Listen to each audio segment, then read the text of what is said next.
And welcome back. It is the week of Who Would Win. This week's Who Would Win starts off with one from Mr. Darkholm, who asked the question, who would win a fight? Swamp Thing, Man Thing, let me adjust this a little better, Man Thing, or Swampfire? Essentially, it's the battle of the swamp elementals here. Now, going over each of them real quick, basically, Man Thing and Swamp Thing are kind of just the alternate comic book universe versions of each other. They are the equivalent of each other in the respective universes, Marvel and DC.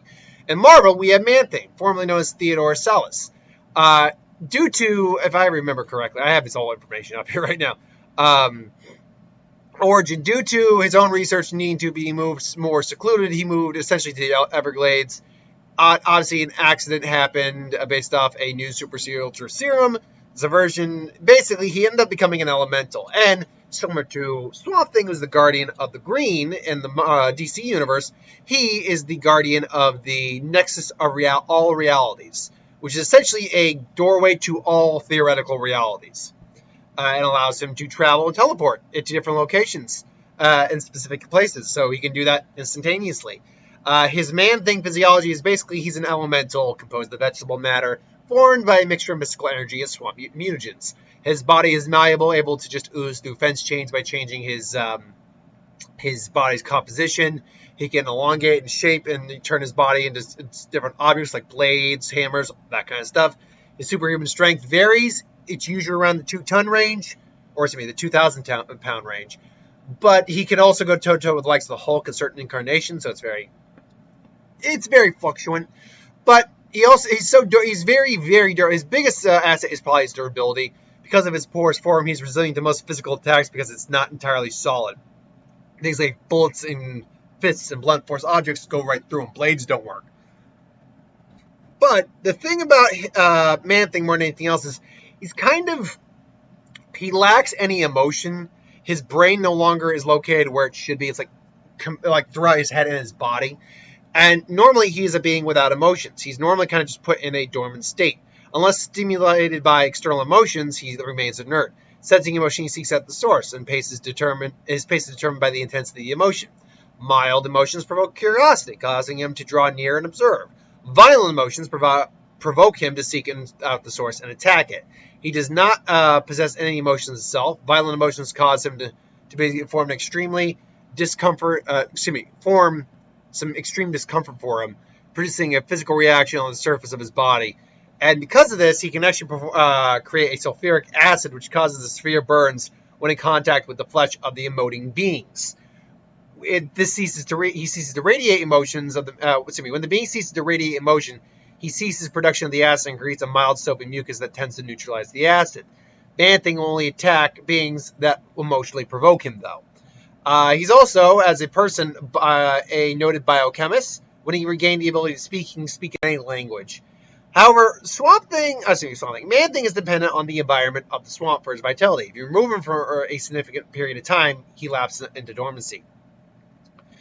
Swamp Thing, also known as, at least initially, I think there's been more than one Swamp Thing, but generally speaking, the main Earth Swamp Thing was initially Alec Holland. That was it.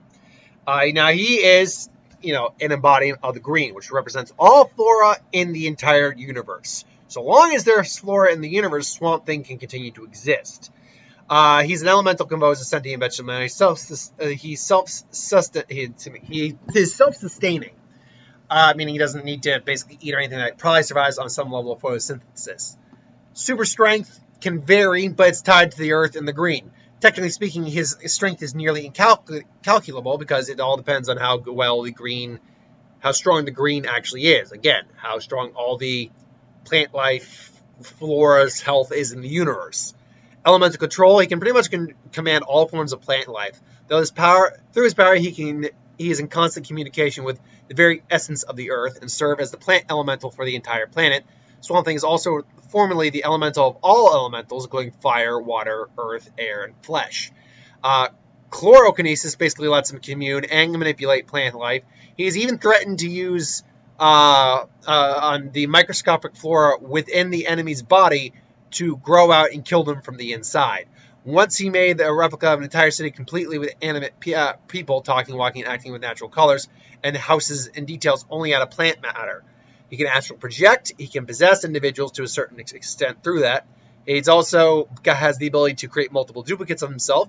He has enhanced intellect, not just because he's extremely smart, but also he can actually enhance his own mental capacity by growing a giant model of an organic brain and then attaching the brain to his head.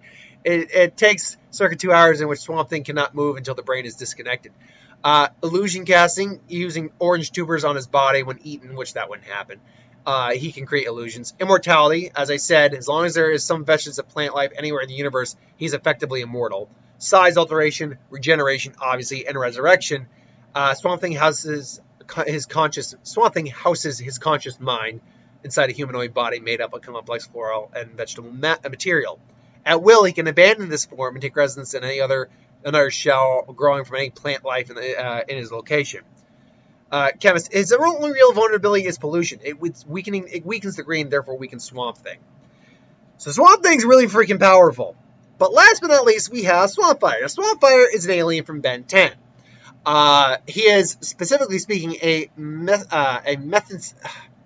methanosian from the planet Methanos. Basically, a play on the idea of methane. He is a plant-based, fire-based alien. Swampfire has the ability to ignite methane in his ponds, similar to a flamethrower. After blossoming, which isn't what we're seeing as of the picture you're looking at here. The picture you're looking at in the thumbnail is actually him in the original series, Alien Force.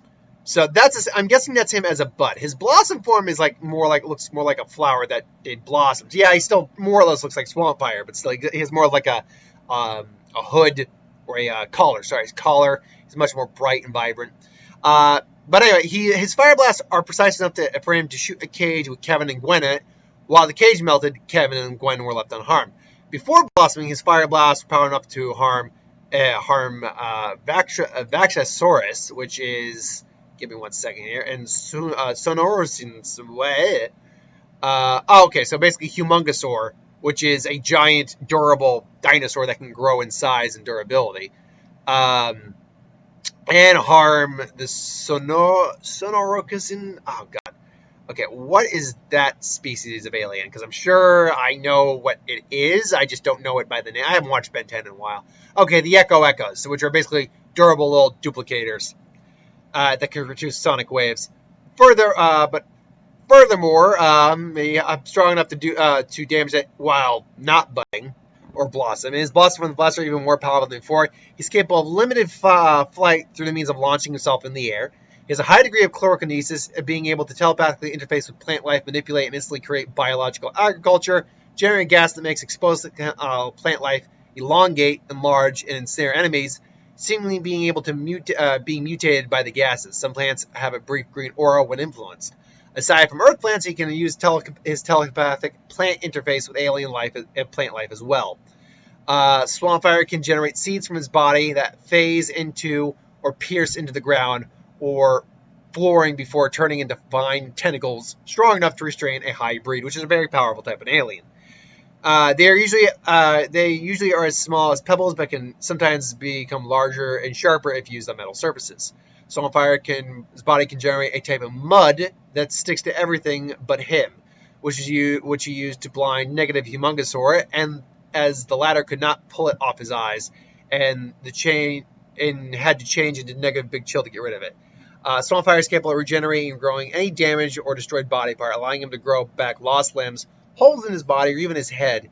He was even capable of reforming his body from remains when it got splattered in pieces. Another method of regeneration involves retaching detached body parts. Swampfire's methane has a very pungent smell and is intolerable to some species, like certain species, whatever. Using methane abilities, Swampfire can produce sleeping spores that can render humans unconscious. Swampfire has enhanced strength, durability. Swampfire's body structure allows him to walk straight through thin spaces, such as gaps between bars. When he's crushed under a large container, he can deform his body into vines and then move out of there. He's able to extend his fingers and feet into long roots that can dig through rocks. Swampfire is capable of jumping exceptionally high. Swampfire has rather strong teeth that are capable of injuring another one of his species. He can generate vine tentacles from his back. He can grow plants from the ground by simply raising his hand. Has shown the ability to grow vines with a flame tip from his hand and use them as whips.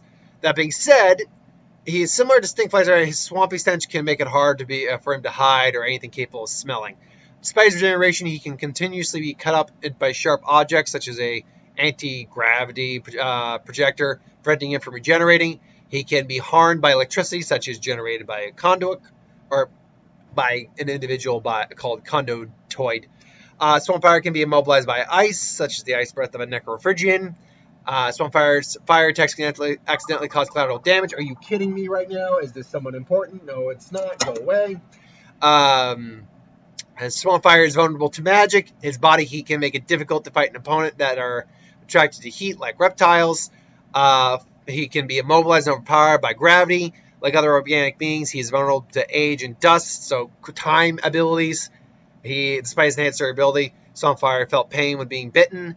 Swampfire's plants can be killed by liquid chemicals. Originally, Swampfire was unable to control sentient plants. This weakness is no longer a problem ever since the Blossom. Despite his enhanced strength, Swampfire is physically weaker than Crystal Sapiens. He's not one of the more physically stronger individuals. He's just physically stronger than your average person. And if Ben turns into Swampfire with a broken limb, his limb will be twisted and shriveled, and he will feel pain from it. Okay, so if these three swampy elemental guys came into contact with each other and tried to fight, who would win? Well, if they're duking it out, Swampfire does have an advantage a little bit with the fire. The fire will definitely hurt these guys, both Swamp Thing and Man Thing, on a certain level. I mean, they are plant-like, but they can just regenerate, quite frankly, from that. Durability-wise, Swampfire's got the best offensive capabilities, technically speaking, just having the fire on call, but that's not really going to do much. This is not going to be a physical brawl between the three, because their powers really don't lie in the physical. Man Thing will be attracted to the individual who's most threatening and has the strongest emotion towards him, probably Ben. So their fight's probably he's going to try to use his sulfuric acid being a chemical. That probably would affect Swamp Thing on some level. But here's where it's going to come down ultimately. The first one I actually think who's going to be outclassed in this fight is actually Man Thing. The reason for that is Man Thing, even though he regained the ability to speak, he is technically a biochemist, or he was. The problem here is, as Man Thing, he's kind of on autopilot most of the time. So he's not really thinking things through. He's not strategizing. Yes, he can teleport out of there, but he doesn't really have any abilities that would ultimately take these guys down. That's the ultimate problem with Man Thing.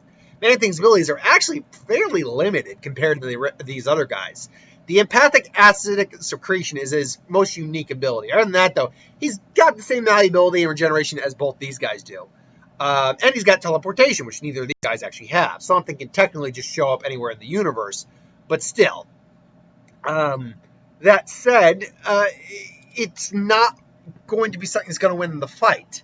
So while he'll try, nothing's really going to happen. It's going to come down to Swamp Thing. It's going to come down to Swampfire.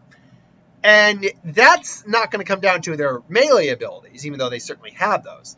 It's going to come down to their control of plant life. Now, Swampfire can, as he blossomed, basically matured, if you will, control sentient plant life, which both these guys qualify for. Now, in Man Thing's case, yeah, I think he'd be able to manipulate Man Thing at that point. Despite being the guardian of the Nexus, that doesn't give him any real abilities that would stop the manipulation of him in terms of chlorokinesis. Add on the fact that doesn't have that much of a mind to begin with as he is Man Thing. He does have a little bit of a mind, but it's nothing amazing. It's nothing, unfortunately, amazing as he used to be. As he is kind of just emotionless and a little bit of a autopilot kind of drone at that point. Swamp Thing, however, is a completely different beast. Now, again, yes, Swampfire can manipulate sentient plants. He can. And technically speaking, Swamp Thing qualifies for that. But Swamp Thing is the emissary of all flora in the universe. He is essentially the embodiment of that. I'm sorry, Swampfire doesn't have that kind of... If anything, Swamp Thing is governs over Swampfire because, again, he is the embodiment of this extra-dimensional energy known as the green that embodies plant life, which Swampfire is. So Swampfire For all it's trying to manipulate Swamp Thing, just Swamp Thing is like, and then just starts bitch smacking Swampfire around. Now, the durability level on these guys is still extremely high, so it would be one of those things where it's like, no, you're not going to manipulate me, I manipulate you. And it just kind of puts Swampfire in his place, and then puts Man-Thing in his place, and just says, go. I'm just thinking about a deep voice, go home.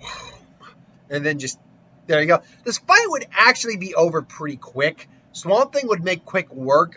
Either of these guys would make quick work of Man-Thing, quite frankly. But Swampfire would not be able to hold up to Swamp Thing. Swamp Thing would really kind of own these guys pretty easily. He's just a completely different tier of character compared to these guys.